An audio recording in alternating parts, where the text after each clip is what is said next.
सर्वांना जय भीम. मी सिद्धार्थ शिंगारे छत्रपती संभाजीनगरमधून बहुजन संघटक पेजवरती लाईव्ह आलेलो आहे आणि मला जो बोलण्यासाठी विषय दिलेला आहे तो विषय आहे मराठा जे आरक्षणाचं आंदोलन सुरू आहे. मराठा कुणबी जे आरक्षणाचा जो मुद्दा आहे त्या मराठा कुणबी आरक्षणाच्या संदर्भामध्ये आंबेडकरी चळवळीचा जो दृष्टिकोन आहे अर्थात मराठा कुणबी आरक्षणासंदर्भात आंबेडकरी चळवळीचा दृष्टिकोन हा विषय घेऊन मी लाईव्ह आलेलो आहे. मी बहुजन संघटक पेचे आभार मानतो की त्यांनी मला ह्या महत्त्वपूर्ण विषयावर बोलण्यासाठी संधी दिली. आपल्याला माहीत आहे की जरांगे पाटलांनी मागच्या 3-4 महिन्यापासून जे आंदोलन महाराष्ट्रात पेटलेलं आहे मराठा आरक्षणाचं आणि अंतरवली सराटीपासून जे सुरू झालेलं आंदोलन पेटत पेटत हे मुंबईला पोहोचलं.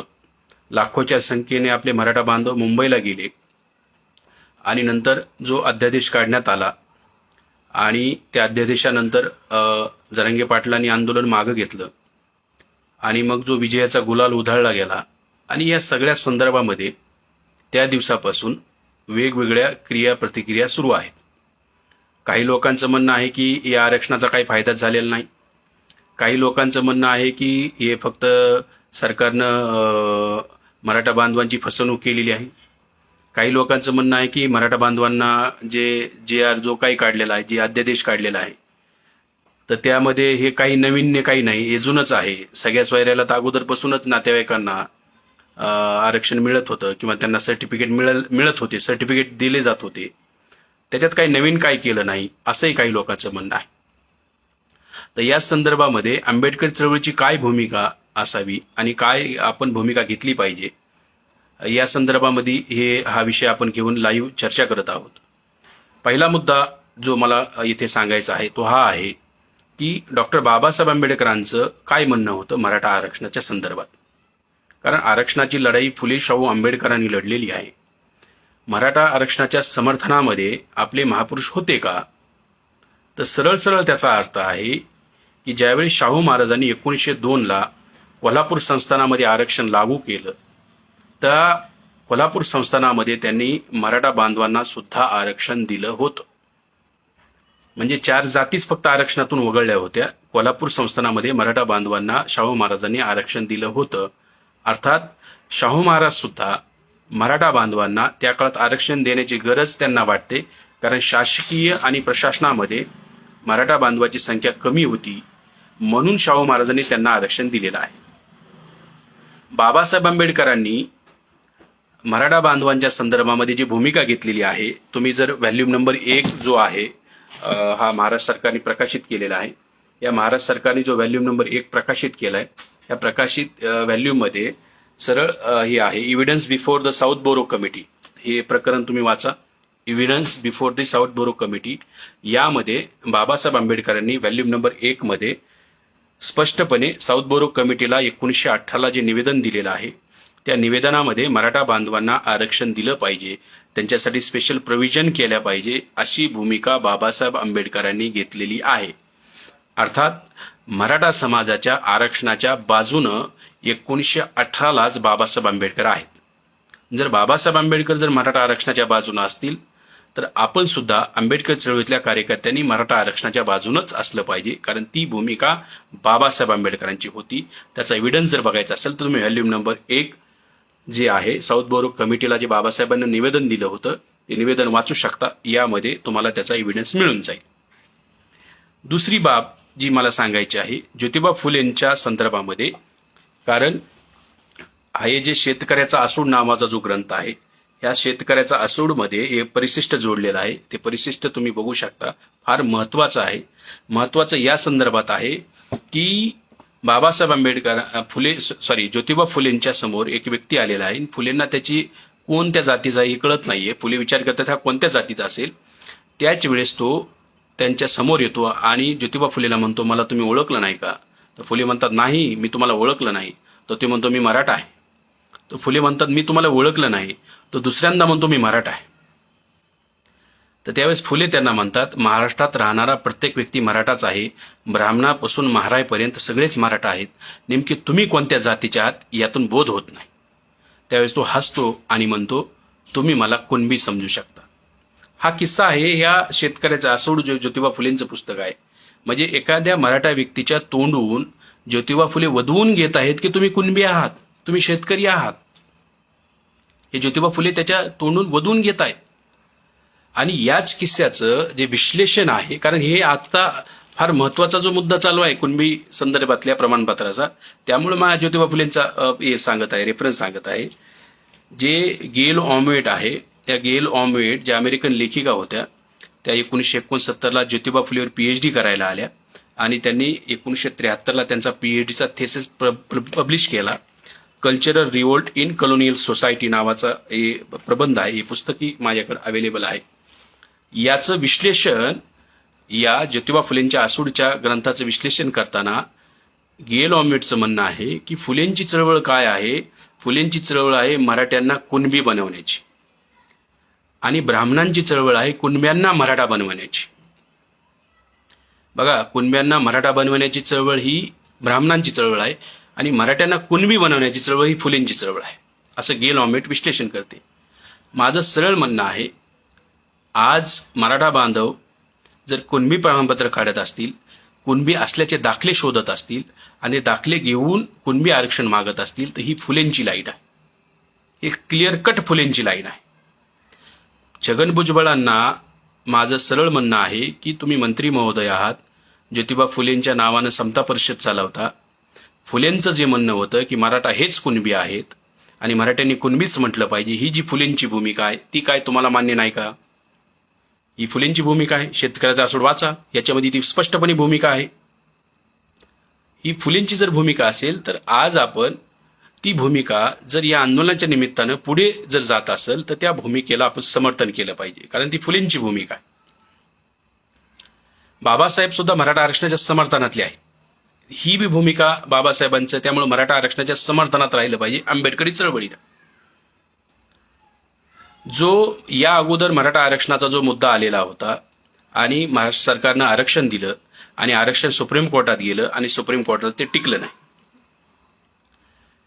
आम्ही त्यावेळेस बोलत होतो, सरळ बोलत होतो की ज्या सुप्रीम कोर्टानं मराठा आरक्षण नाकारलं, आता क्युरेटिव्ह पिटिशन दाखल करण्यात आलेली आहे महाराष्ट्र सरकारकडून.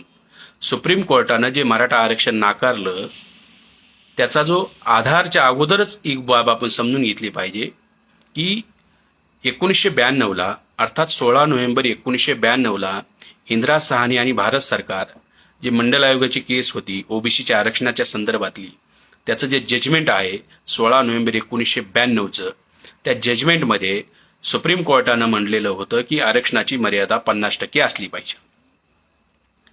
अर्थात ते जे जजमेंट आहे ते 9 बेंचच्या जजेसनं दिलेलं जजमेंट आहे. 16 नोव्हेंबर 1992चं जे जजमेंट आहे ते 9 बेंचच्या जजेसनं दिलेलं जजमेंट आहे, या आरक्षणाची मर्यादा ही 50% असली पाहिजे. आता जे मराठा समाजाला जे आरक्षण दिलं होतं महाराष्ट्र सरकारनं, ते 50%च्या वरी दिलं होतं. अर्थात 50%ची मर्यादा ही ओलांडली गेली होती. जर ती 50%ची मर्यादा ओलांडली गेली होती, अर्थात सुप्रीम कोर्टाच्या 1992च्या जजमेंटला उल्लंघन झालं होतं आणि मराठा आरक्षणाचा मुद्दा सुप्रीम कोर्टात गेला होता. आता जर मराठा आरक्षण टिकवायचं जर असेल, टिकेल नाही टिकेल हा नंतरचा मुद्दा आहे, परंतु 92चं जजमेंट जे आरक्षण हे 50%च्या आत असलं पाहिजे, हे जर बदलायचं असेल तर 9 पेक्षा जास्त जजेसचा बेंच बसला पाहिजे. अर्थात 9 पेक्षा जास्त म्हणजे किती जजेस? 11 जजेस, 13 जजेस, जी ऑड फिगर असते. ऑड आणि इव्हन जो हे असतो 9 जजेस असतात किंवा 7 जजेसचा बेंच असतो किंवा 5 जजेसचा असतात, 3 बेंच असतो. तर जर 9 जजेसना असा निर्णय दिलेला असेल 50%चा आणि मराठा आरक्षण जर टिकवायनं, याचा अर्थ होतो की ते आरक्षण 50च्या पुढे जाणार आहे. मग 50च्या पुढे जर आरक्षण द्यायचं असेल तर हा निर्णय 9 पेक्षा जास्त जजेसचा बेंचच देऊ शकत होता. मराठा आरक्षणाची केस जी ज्या जजेसनं निर्णय दिलाय ते 5 जजेस होते. 5 बेंचचा तो जजमेंट आहे. मग 5 जजेसला अधिकारच राहत नाही की 9 बेंचनं दिलेला निर्णय फिरवण्याचा. मराठा आरक्षणाची सरकार, शिंदे सरकार असेल, ठाकरे सरकार असेल, जे काय सरकार असेल, ज्यावेळेस आरक्षणाची लढाई लढत आहे तर त्यांना साधा मुद्दा आहे की तुम्हाला जर 50% वरी आरक्षण पाहिजे होतं तर तुम्ही 5 जजेस करून कशी काय अपेक्षा धरू शकता की ते 9 जजेसने दिलेला निर्णय बदलतील? ज्युडिशरीमध्ये असं होत नसतं. न्यायपालिकामध्ये जर तुम्हाला 9 बेजेसनं अर्थात 92चा जजमेंट जर बदलायचं असेल, 50% वरी आरक्षण द्यायचं असेल तर तुम्हाला कमीत कमी 11 बेंचची जजेस बसले पाहिजेत तिथे आणि 11 जजेसनं तो निर्णय दिला पाहिजे. मराठा आरक्षण मिळेल टिकेल ती सुप्रीम कोर्टात तो नंतरचा मुद्दा आहे. 5 जजेस समोर जर हा निकाल म्हणजे याची प्रक्रिया जर चालू असेल तर याचा सरळ अर्थ आहे की ते मराठा समाजाचं नाकारणार आहे. आता पुढचा मुद्दा सांगतो. आता क्युरेटिव्ह पिटिशन जी सरकारनं दाखल केलेली आहे, काय ते क्युरेटिव्ह पिटिशन 9 जजेसच्या पेक्षा जास्त जजेस बेंच समोर होणार आहे का? तर नाही होणार. आता क्युरेटिव्ह पिटिशन दाखल करताना 4 जज होते सुप्रीम कोर्टाच्या जजेस याच्यात. अर्थात क्युरेटिव्ह पिटिशन तुम्ही दाखल करता आणि जे जजेस जे बेंच आहे तो जर 9 पेक्षा जास्त नसेल तर मराठा समाजाला आरक्षण मिळणार कसं? 50% मर्यादा ते ओलांडू शकत नाहीत. त्यांना अथॉरिटी नाही दी 5 जजेसला, 4 जजेसला 9 बेंचच्या जजमेंट 92चं जजमेंट बदलण्यासाठी. ह्याचा सरळ कोणालाही जे लॉचे लोक आहेत त्यांना सरळ कळू शकतं की हे सरळ सरळ मराठा बांधवांना फसवण्याचा कार्यक्रम महाराष्ट्र सरकारद्वारे सुरू होता. आरक्षण आम्ही टिकू, आरक्षण आम्ही अशा प्रकारे देऊ, आम्ही आरक्षण कोर्टात टिकणारं देऊ. अरे मराठा बांधवांना कोर्टात टिकणारं नाही आरक्षण पाहिजे, संविधानात टिकणारं पाहिजे. संविधानात जर टिकलं तर कोर्टात ऑटोमॅटिक टिकेल. संविधानात जर टिकलं नाही तर कोर्टात कुठून टिकेल? हा एक महत्वाचा मुद्दा होता. दुसरा मुद्दा होता 50%च्या मर्यादेच्या संदर्भामध्ये की मराठाच बांधवांना आज जर महाराष्ट्रात तुम्ही जर बघितलं, सध्या जरी बघितलं तर महाराष्ट्रात 52% आरक्षण 52% आरक्षण आहे. 50%ची मर्यादा महाराष्ट्रानं ओलांडलेली आहे. कितीतरी राज्य आहेत ज्यांची मर्यादा ओलांडलेली आहे. आणि ईडब्ल्यूएस जे आरक्षण आता आलेलं आहे, ईडब्ल्यूएस आरक्षण म्हणजे ब्राह्मण बनियांना दिलेलं आरक्षण. त्यांनी मोर्चा नाही काढला, आंदोलन नाही केलं, लाखोचे मोर्चे नाही, मेला माणूस नाही, कुणी उपोषणाला बसलं नाही, परंतु 10% त्यांना केंद्र सरकारनं देऊन टाकलं फुकट. जसं परशुरामाचं आता महामंडळ बनवत आहे ब्राह्मण लोकांसाठी. एक मोर्चा नाही, ब्राह्मणाची मागणी नाही, काही नाही, त्यांना फुकट देणं चालू आहे. कारण सरकार त्यांचं आहे. सरकार RSSचं असल्यामुळं त्यांना ते मिळणार आहे. त्यांना संघर्ष करायची गरज नाही, सरकारच त्यांचं आहे. त्यामुळं हा जो 10% सुदामा कोटा आहे, गरीब ब्राह्मणांना दिलेला कोटा आहे, हे 50%च्या वरी मर्यादा जाते. त्यामुळे 50%च्या वरी देता येणार नाही आरक्षण, हा जो मुद्दा होता तो आता निकाली निघलेला आहे असं मला म्हणायचं आहे. संविधानामध्ये सुद्धा 50%ची मर्यादा कुठेही नाही. कोणत्याही आर्टिकलमध्ये संविधानामध्ये 50%ची मर्यादा असली पाहिजे ही कुठेही लिहिलेलं नाही. हे सुप्रीम कोर्टाचं जजमेंट आहे. सुप्रीम कोर्टाला वाटत नाही की SC ST OBCचं आरक्षण वाढलं पाहिजे. सुप्रीम कोर्टाला का वाटत नाही? कारण सुप्रीम कोर्टामध्ये ब्राह्मण लोक बसलेले आहेत, म्हणून त्यांना ते वाटत नाही की आपलं आरक्षण वाढवलं पाहिजे. म्हणून त्यांनी 50%ची मर्यादा आली. म्हणजे त्यांच्या लोकांचा विषय आला 10%चा, तर त्यावेळेस मात्र 50%ची मर्यादाचा मुद्दा येत नाही. आपल्या वेळेस मात्र 50%चा मुद्दा येतो. SCला देताना, STला देताना, OBCला देताना, मराठ्यांना देताना 50%चा मुद्दा सुप्रीम कोर्ट बोलतं. आणि ब्राह्मणाला देताना मात्र, EWSला देताना मात्र 50%चा मर्यादाचा मुद्दाच येत नाही त्यांच्यासाठी. म्हणजे सोयीनुसार निर्णय दिले चालला आहे सुप्रीम कोर्टात. हा एक महत्वाचा मुद्दा आपण समजून घेतला पाहिजे.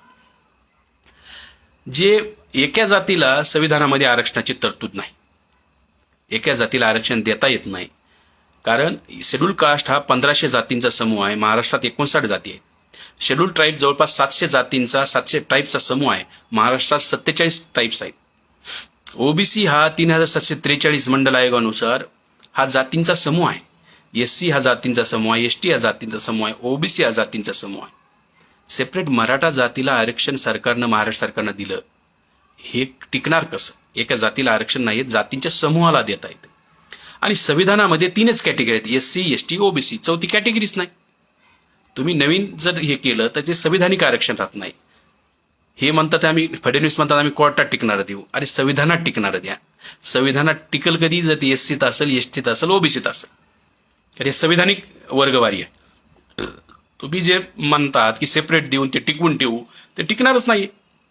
हे सरळ सरळ मराठा बांधवांची म्हणजे त्यांना आरक्षणापासून वंचित ठेवण्याचा हा कार्यक्रम आहे असं माझं म्हणणं आहे.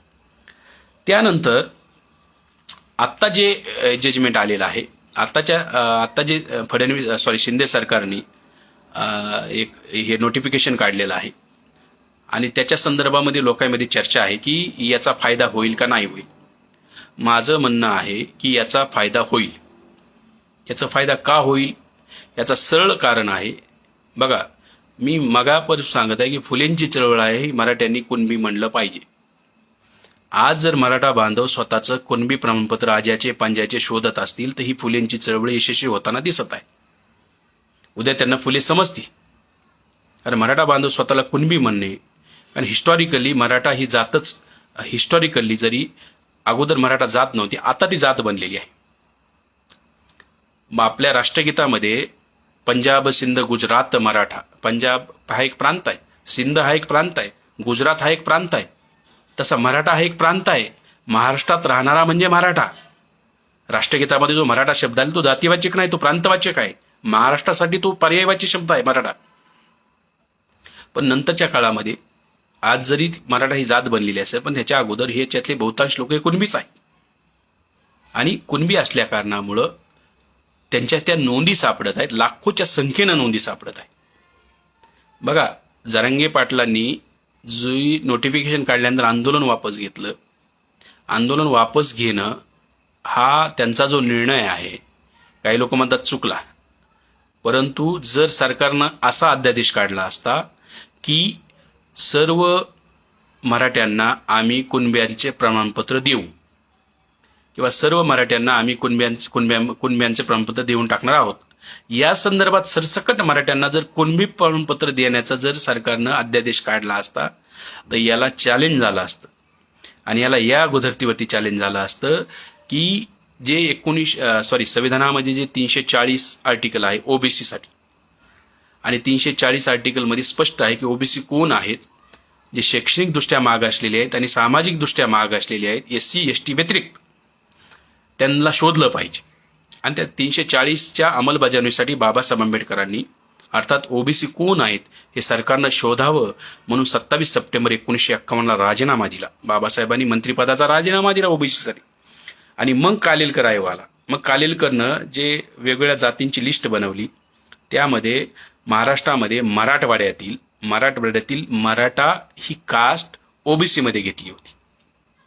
कालेलकर आयोगाने 1955ला कालेलकर आयोग पब्लिश झाला, पार्लमेंट समोर मांडण्यात आला. पुण्याचे जे काकासाहेब कालेलकर आहेत त्यांच्या अध्यक्षतेखाली हा आयोग होता. पश्चिम महाराष्ट्रातले मराठे किंवा कोकणातले मराठे यांना ओबीसी मध्ये घेतलं नव्हतं, मराठवाड्यातील मराठ्यांना ओबीसी मध्ये घेतलं होतं. कुणबी मात्र ओबीसीच्या लिस्टमध्ये होते. आता त्यानंतर त्याची अंमलबजावणी नेहरू सरकारनं केली नाही. नंतर डायरेक्ट 1977ला काँग्रेसच्या विरोधामध्ये जे सरकार आलं, जनता पार्टीचं सरकार, त्यांनी जाहीरनाम्यामध्ये लिहिलं होतं की आम्ही कालेलकर आयोग लागू करू, परंतु त्यांनीही लागू नाही केला. तर दुसरा आयोग बसवला, मंडल आयोग. मंडल आयोगानं मात्र मराठवाड्यातील मराठ्यांना ओबीसीच्या लिस्टमध्ये घेतलं नाही. आणि खऱ्या अर्थानं मराठवाड्यातील मराठ्यांचा आंदोलन मंडल आयोगाचा रिपोर्ट आल्यानंतर सुरू झालं. ओबीसी मधून ते बाहेर पडले. हे मराठा आरक्षणाचा सगळा नंतरचा कार्यकाळ आपल्याला माहीत आहे. वेगवेगळे आयोग बसले, वेगवेगळे सरकारनं प्रयत्न केले, पण ते टिकणार जी बाब आहे ती होत नाही. आता मला सांगा, जर सरकारनं असा जर जी आर काढला असता तर त्याला चॅलेंज झालं असतं की जे कालेलकर आयोग आहे, मंडल आयोग आहे, जे 340 कलमानुसार बनले होते आणि मराठा बॅकवर्ड आहेत हे शोधण्यासाठी वेगवेगळे आयोग बनले, ते हे सिद्ध करू शकले नाहीत की मराठा लोक हे मराठ्यांना डायरेक्ट ओबीसी मध्ये टाकलं जर असतं तर ह्याला चॅलेंज झालं असतं आणि ते कोर्टात टिकलं नसतं. बघा, जरांगे पाटलांनी जे आंदोलन करताना जी एक गोष्ट आवर्जून हे केलेली आहे की जरांगे पाटलांचे जे त्यांचं जे सर्कल आहे त्या सर्कलमध्ये सुद्धा ही गोष्ट माहीत आहे की जर सरकारनं असा अध्यादेश काढला असता, सरसकट मराठ्यांना कुणबीत जर टाकण्याचा अध्यादेश काढला असता तर तो कोर्टात टिकणार नाही. कारण मराठा बांधवांचा असा कोणताही डेटा आजपर्यंत अवेलेबल नाही की ज्याच्यामुळे ते सामाजिकदृष्ट्या शैक्षणिकदृष्ट्या माग असलेले आहेत हे ठरेल. आणि ज्या आयोगांचा डेटा सरकारनं सुप्रीम कोर्टात दिला तो डेटा कोर्टानं मान्य नाही केला. म्हणून आता जे सर्वेक्षण सुरू आहे तो इम्पेरिकल डाटा गोळा करण्याचा कार्यक्रम सध्या सुरू आहे महाराष्ट्रामध्ये. मला हे सांगायचं आहे की कोर्टामध्ये या आरक्षणाला चॅलेंज झालं असतं. सरसकट मराठ्यांना ओबीसीत टाकण्याचा जर अध्यादेश असता तर त्याला एक चॅलेंज झालं असतं. दुसरं चॅलेंज हे झालं असतं जर समजा असा अध्यादेश काढला असता की मराठ्यांना कुणब्यांचं प्रमाणपत्र देण्यात यावं, तर यालाही चॅलेंज झालं असतं आणि ते चॅलेंज कोर्टामध्ये टिकलं, म्हणजे ते अध्यादेश टिकला नसता. याचं कारण आहे की महाराष्ट्रामध्ये, आमच्या मराठवाड्यामध्ये कुणबी आणि मराठा एकच आहेत. ज्यांना तुम्ही मराठा म्हणता तेच कुणबी आहेत, ज्यांना कुणबी म्हणता तेच मराठा आहेत. विदर्भामध्ये जे स्वतःला मराठा म्हणतात त्यांच्याकडे सगळ्याकडे कुणब्यांचं प्रमाणपत्र आहे, तेच कुणबी आहेत, तेच मराठा आहेत. परंतु कोकणात असं नाही.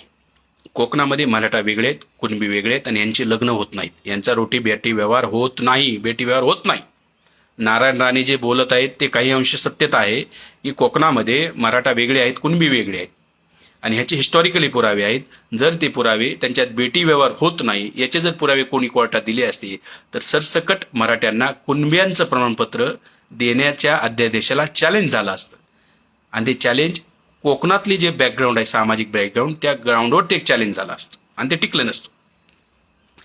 त्यामुळं जरांगे पाटलांनी आंदोलन मागं घेताना जो अध्यादेश काढलेला आहे की ज्यांचे पुरावे आहे, बघा हे मराठा आरक्षणाचा आता मुद्दा सध्या कुठवर आहे की फार 40-50 वर्षाला आपण ते 50 वर्षापासून मराठा आरक्षणाची लढाई लढत आहोत, परंतु आजपर्यंत यश नाही आलं.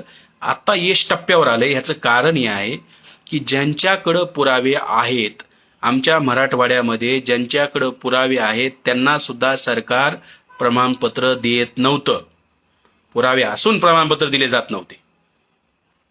या जरांगे पाटलांच्या आंदोलनाचा परिणाम असा झाला की आज आमच्या मराठवाड्यामध्ये ज्यांच्याकडे कुणबी प्रमाणपत्र आहेत, ज्यांच्या आज्याकडं पंजाकडं ज्यांच्या नोंदी सापडलेल्या आहेत, त्यांना प्रमाणपत्र दिल्या जात आहे. हे मराठवाड्यातील मराठ्यांसाठी फार आनंदाची बाब आहे.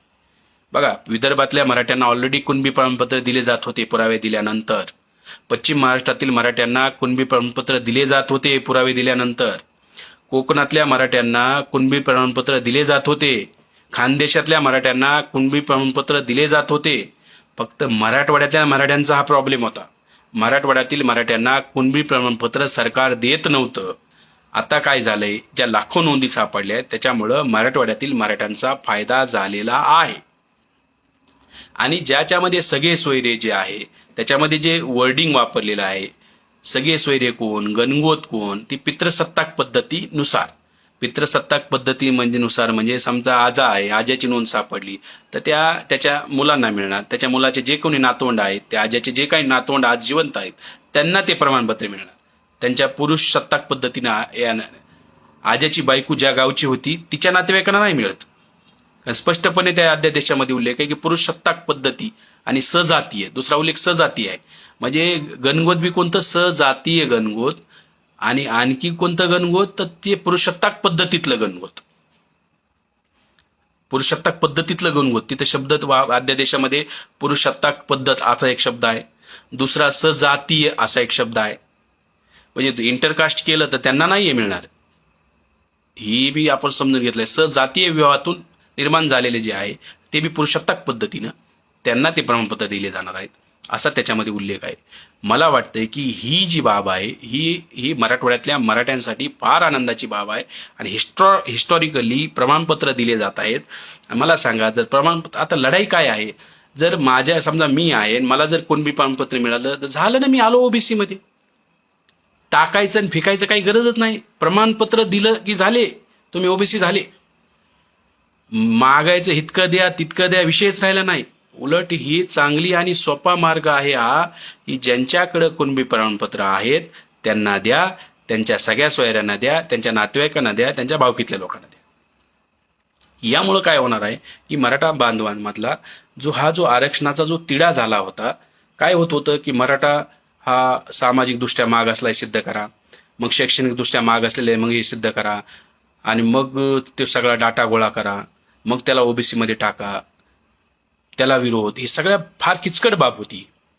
त्यापेक्षा सोपा पर्याय आहे की ज्याच्याकडे कुणबी प्रमाणपत्र आहे, जे कुणबी आहेत त्यांना कुणब्याचं प्रमाणपत्र देऊन टाका, आणि कुणब्यांचं प्रमाणपत्र दिल्यावर त्यांना आरक्षण मिळेल. टाकायचा मुद्दाच राहिला नाही. आता बघा, जर 54 लाख नोंदी सापडल्या असतील सरकारला, 54 लाख एका घरामध्ये जर 4 लोकांना जरी प्रमाणपत्र दिलं तर 2 करोड लोकांना प्रमाणपत्र दिलं जाऊ शकतं. परंतु सरकारची जी इफिशियन्सी आहे, एका जिल्ह्यामध्ये एका दिवशी किती प्रमाणपत्र दिले जातील? जास्तीत जास्त 100 देऊ शकते कलेक्टर ऑफिस. कारण सगळ्या नोंदी तपासाव्या लागतील, सगळे डॉक्युमेंट तपासून एका जर 15-20 मिनिट जर वेळ घेतला तरी दिवसभरामध्ये 100 सर्टिफिकेट कलेक्टर ऑफिस देईल. जर 36 जिल्हे आहेत, 36 कलेक्टर ऑफिस मधून किती निघणार आहे प्रमाणपत्र? 3600 निघतील. म्हणजे ह्याचा झालं 3,500च्या आसपासमध्ये आपण दर दिवशी प्रमाणपत्र देऊ शकतो. तेच जर आकडा जर आपण 10 दिवसाचा घेतला, 30 दिवसात 90,000 होईल.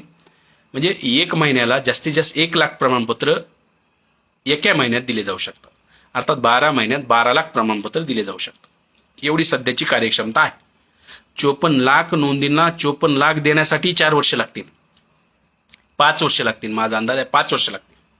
आणि 2 करोड जर द्यायचं म्हणलं तर तरी सध्याच्या स्पीडनं, सध्याच्या सरकारच्या क्षमतेनुसार याला एक 20 वर्ष जाईल कालावधी सर्टिफिकेट देण्यासाठी.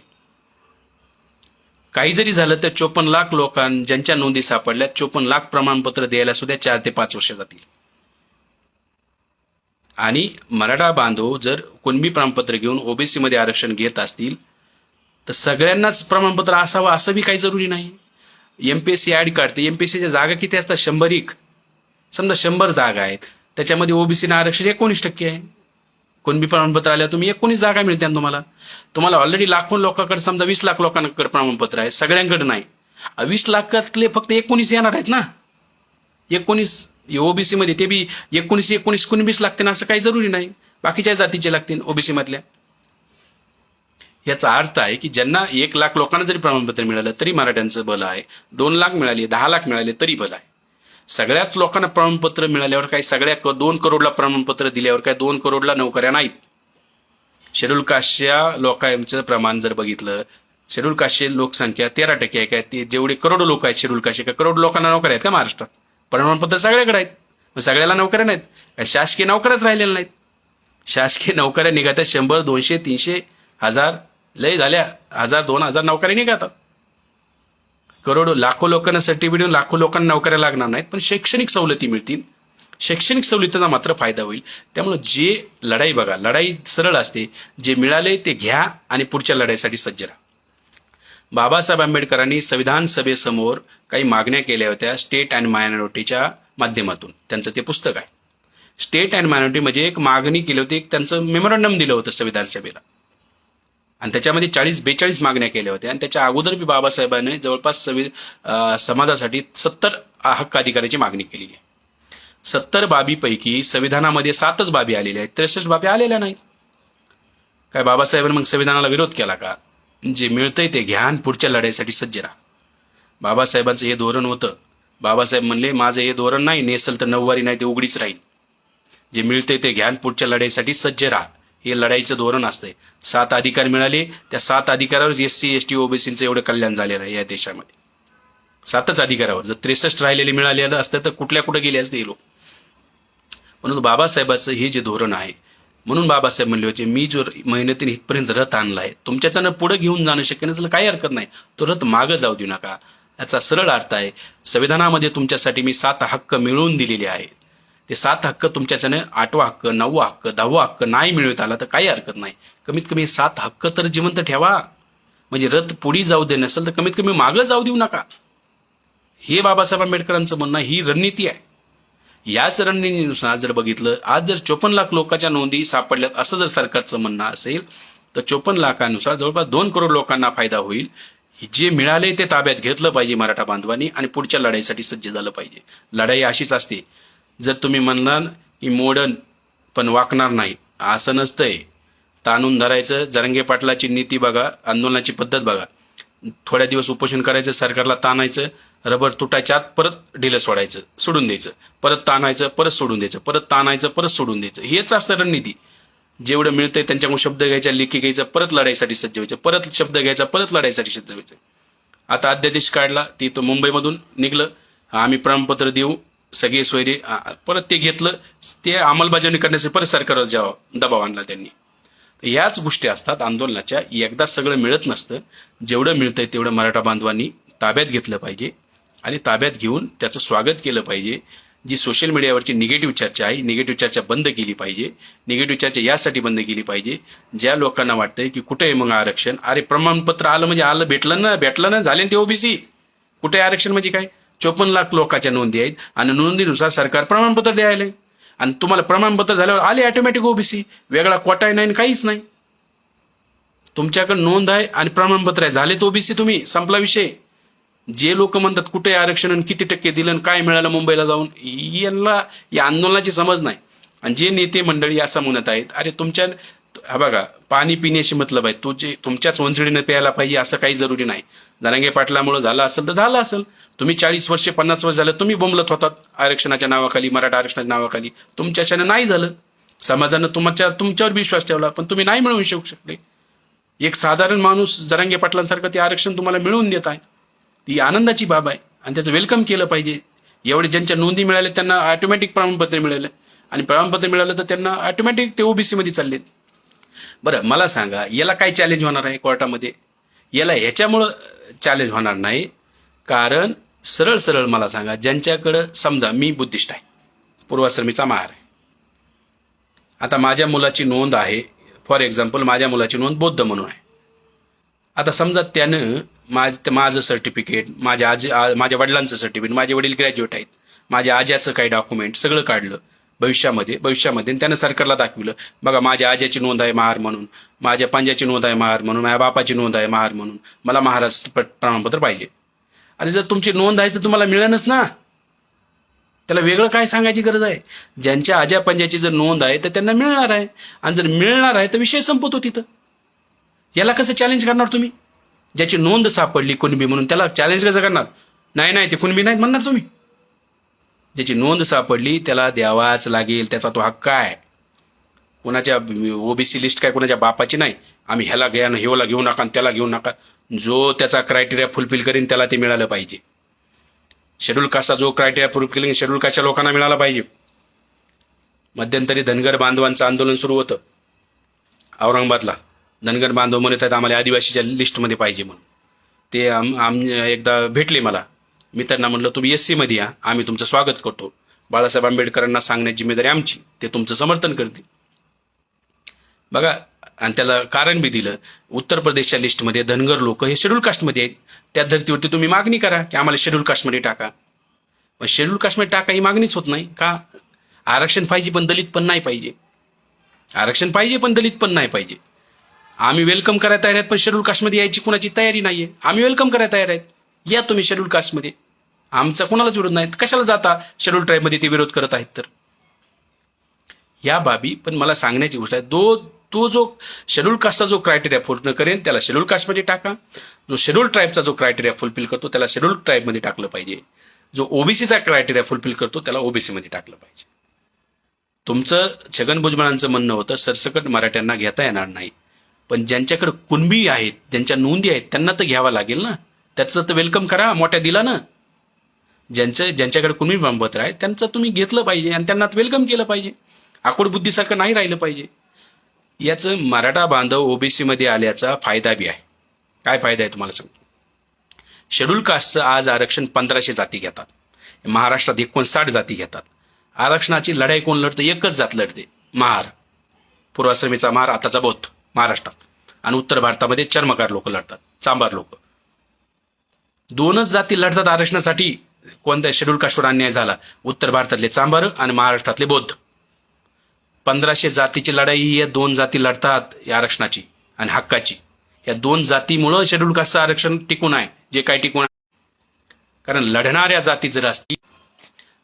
जर जाती असतील तर हक्काधिकार टिकतात. ओबीसी मध्ये ज्यावेळेस मराठा येतील, मराठा ही मार्शल रेस आहे, लढाकू जात आहे.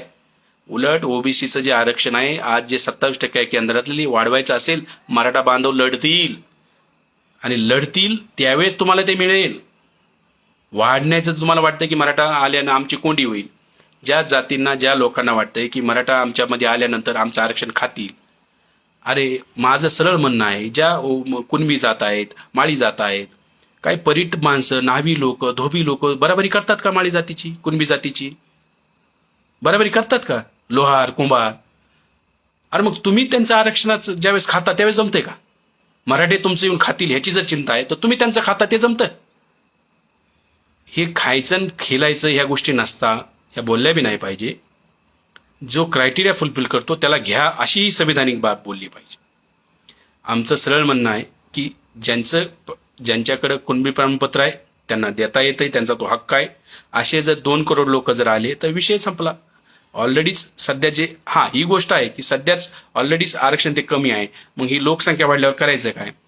एकदा आल्यानंतर ही वाढविण्यासाठी मराठा बांधवांनी लढाई लढली पाहिजे, कुणबी बांधवांनी लढाई लढली पाहिजे.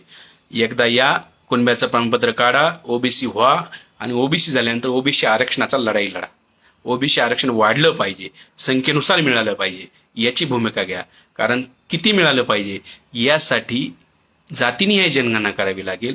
1931ला शेवटची जातीनिहाय जनगणना झालेली आहे. 1931 नंतर जातीनिहाय जनगणना झाली नाही. जर जातीनिहाय जनगणना झाली, कोण कुणाचं खातंय, कोण कुणाचं खातंय, सगळं आकडेवारी समोर येईल. कारण काय आहे, जातीनिहाय जनगणना झाल्यानंतर ओबीसीची संख्या किती ही निर्धारित होईल आणि त्यानुसार त्यांना ते मिळून जाईल.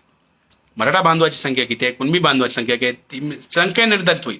एकदा संख्या निर्धारित झाली की त्यांना देता येईल.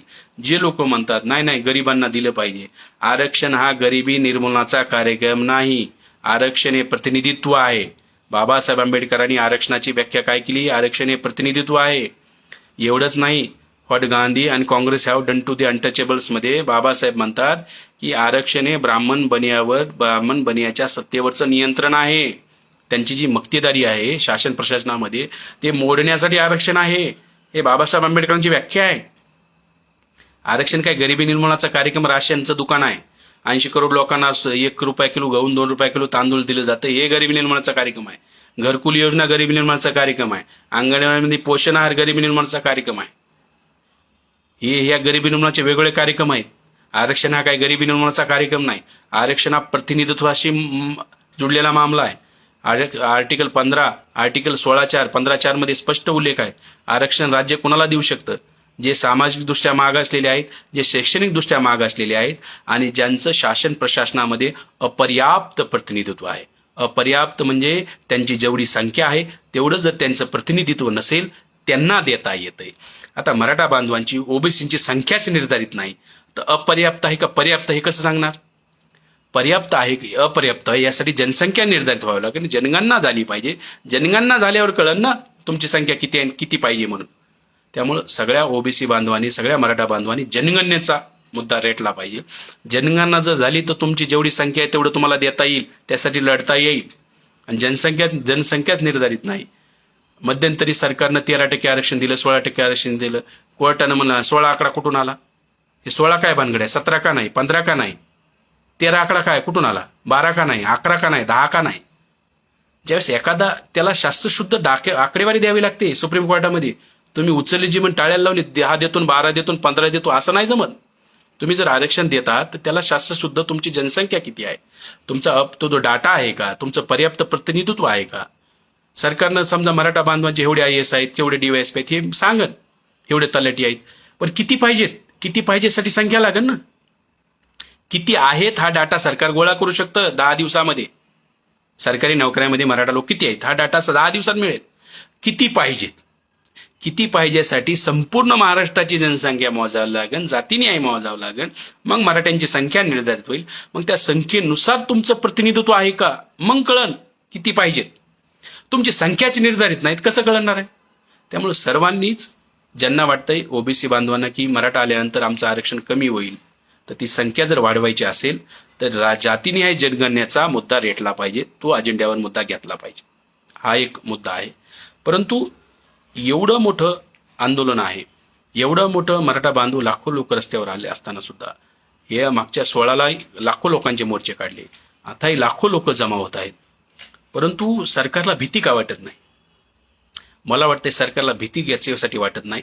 लाखो मराठे जरी एकत्र आले तरी सुद्धा सरकार भीत नाही. याचं कारणही आहे की सरकारकडे EVM आहे. EVM मध्ये तुम्ही लाखो नाही, तुम्ही कुणालाही मतदान करा, त्यांना माहित आहे कुणाला मतदान जाणार आहे ते. त्यामुळे जोपर्यंत त्यांच्याकडे EVM आहे, तुम्ही लाखो नाही करोडोनं आला तरी ते घाबरत नाहीत. हे बी मुद्दा समजून घेतला पाहिजे. जर या सरकारला, केंद्र सरकार लोक म्हणतात मोदीला रोखायला पाहिजे, मोदीच्या विरोधात इंडिया आघाडी, फिंडिया आघाडी सगळ्या होत आहेत. अरे ईव्हीएमलाच रोखलं नाही तर मोदीला कसं रोखणार तुम्ही? ईव्हीएम रोका, मोदीला रोखलं जाईल. जोपर्यंत ईव्हीएम आहे तोपर्यंत मोदीला तुम्ही नाहीत रोखू शकत. ही बी प्रॅक्टिकल परिस्थिती समजून घ्या. लाखोंचे मोर्चे निघत आहेत. सरकारला का भीती वाटत नाही की आमचं सरकार जाईन, या होईल त्या होईल? आता तुम्ही कुणालाही मतदान करा, ईव्हीएमद्वारे ते मतदान मॅनेज करतात. ही बी गोष्ट आपण समजून घेतली पाहिजे. जसं जातीन्याय जनगणनेचा मुद्दा अजेंड्यावर असला पाहिजे, तसा ईव्हीएमचा मुद्दाही अजेंड्यावर मुद्दा असला पाहिजे. आणि शेवटचा याच्यावरचे पर्याय सांगतो, 1-2 मिनिट बोलून थांबेल. की जे कुणबी आहेत, ज्यांच्या मराठा बांधवावर कुणबी आहेत, ज्या 54 लाख नोंदी जर सापडल्या असतील, त्यानुसार त्यांचे सगळे सोयरे भावकींना जर प्रमाणपत्र दिले जातील तर याच्यामध्ये जवळपास 2 करोड लोकांना प्रमाणपत्र मिळून जाईल. 2 करोड म्हणजे समजा 4 करोड मराठ्यांची लोकसंख्या जरी पकडली, ऑलरेडीच कुणबी ज्यांना 1 करोड लोक आलेले आहेत, राहिला 3 करोडचा मुद्दा. 3 करोडमध्ये 2 करोडला प्रमाणपत्र मिळून जातील, फक्त राहिला 1 करोडचा मुद्दा. लढाई 1 करोडला अगोदर झाली होती, आता 2 करोड येतील, राहिलेले 1 करोड तिसऱ्या टप्प्यात येतील. टप्प्याटप्प्यात सगळे होईल. ही लढाई टप्प्याटप्प्याची आहे. फक्त मराठा बांधवांनी ओबीसी बांधवांना बोलत असताना आश्वासित करायला पाहिजे, बोलायला पाहिजे की आम्ही ओबीसीत आल्यानंतर ओबीसी आरक्षणाची लढाई आम्ही लढू आणि ओबीसीची जी संख्या आहे त्याची वाढवण्यासाठी आम्ही लढाई लढू. ही भूमिका मराठा बांधवांनी घ्यायला पाहिजे. आणि मराठा बांधवांच्या आरक्षणाला आंबेडकरी चळवळीने जाहीर पाठिंबा दिला पाहिजे. आणि जर कुणबी म्हणून जर प्रमाणपत्र मिळत असेल तर ते तर आणखी जाहीर पाठिंबा दिला पाहिजे. कारण फुलेंची चळवळच आहे, मराठ्यांनी स्वतःला कुणबी म्हटलं पाहिजे. मराठे जोपर्यंत कुणबी बनणार नाहीत, कुणबी माणूस शेतकरी बनतो आणि शेतकरी बनल्यानंतर शेतकरी जसाही माणूस बनतो तो इथला भूमिपुत्रांसोबत जोडला जातो. त्यामुळे ही जरांगे पाटलाच्या मार्फत जी काही चळवळ सुरू आहे याला येणाऱ्या काळात वैचारिक आधार येणार आहे आणि ती राईट डायरेक्शन चालू आहे असं मला वाटतं.